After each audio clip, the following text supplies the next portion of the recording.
JMS 주일 말씀, 지금의 섭리 역사. 하나님이 섭리하시는 역사를 배우고 삼위와 주와 일체되어 행하여라. 지금이라는 단어는 어떤 말보다 현실감 있고 생동감 있는 단어죠. 모든 사람들에게 중요한 순간이 지금입니다. 지금은 과거를 어떻게 살았는지 말해주고, 과거에 좋았어도 현재 운명을 안 좋게 바꿀 수 있고, 과거에 못했어도 현재 운명을 좋게 바꿀 수도 있습니다. 또한 지금이 미래의 운명을 결정지을 수도 있습니다. 지금의 섭리 역사를 우리가 살고 있으니 지금의 섭리 역사를 확실히 알아야 때에 맞게 생각하면서 살아있는 삶을 살 수 있습니다. 섭리 역사를 살아가는 사람들은 역사를 모르면 안 됩니다. 때를 따라 살지 못하고 때라는 기회를 놓치면 역사의 기회를 놓치게 됩니다. 하나님의 말씀을 내 속에 잘 받아들이고 생각의 변화, 사상의 변화, 행실의 변화를 이루어가는 자체가 지금 하나님의 섭리 역사를 손발 맞추어 뛰는 것과 같습니다. 섭리 역사란 하나님이 섭리하시는 역사다. 곧 매일 하나님의 뜻을 펴고 행하는 역사다. 지금 하나님의 섭리 역사가 어느 때인지, 하나님이 지금 무엇을 섭리하고 계신지 꼭 알아야 된다.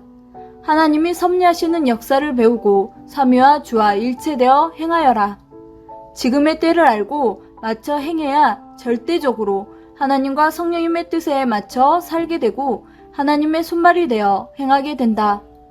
알고 있어도 인식을 제대로 하지 못하거나 제대로 생각을 하지 못하면 때를 따라 살 수가 없습니다.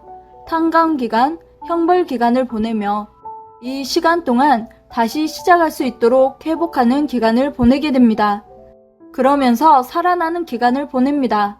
이 기간을 보내다가 축복의 때, 살아나는 부활의 때로 들어서게 됩니다. 로마서 5장 4절처럼 인내는 연단은 소망을 이루는 줄 알미로다.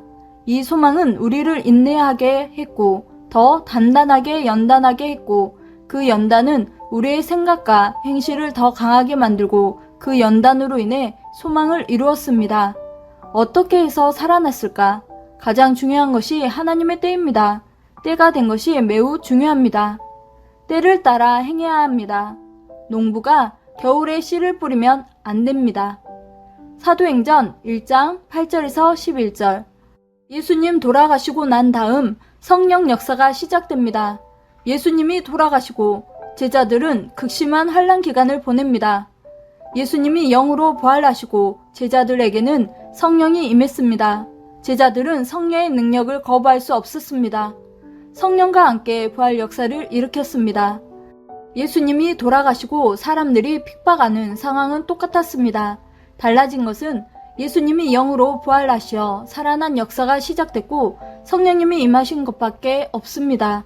제자들은 변화되어서 사도행전 1장 말씀과 같이 온 예루살렘과 땅끝까지 이르러 복음의 증인이 되었습니다.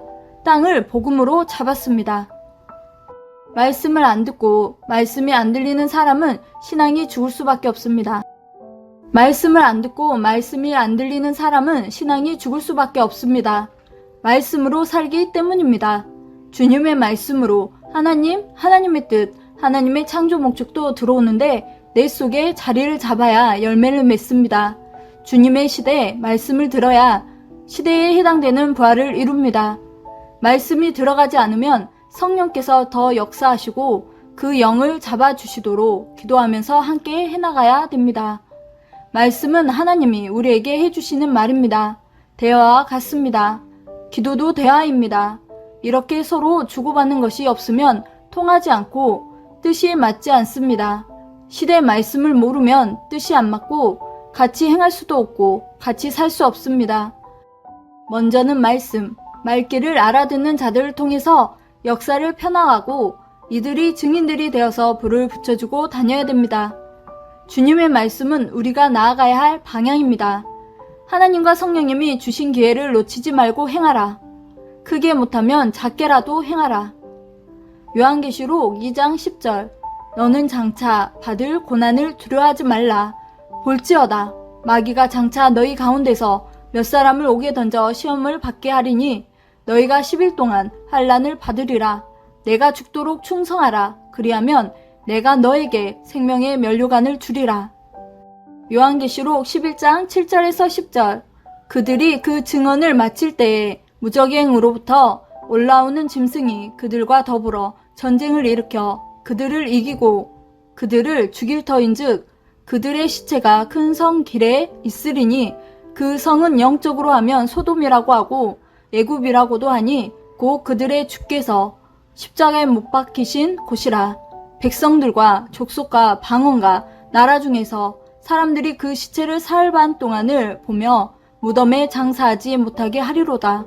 이 두 선지자가 땅에 사는 자들을 괴롭게 한 고로 땅에 사는 자들이 그들의 죽음을 즐거워하고 기뻐하여 서로 예물을 보내리라 하더라.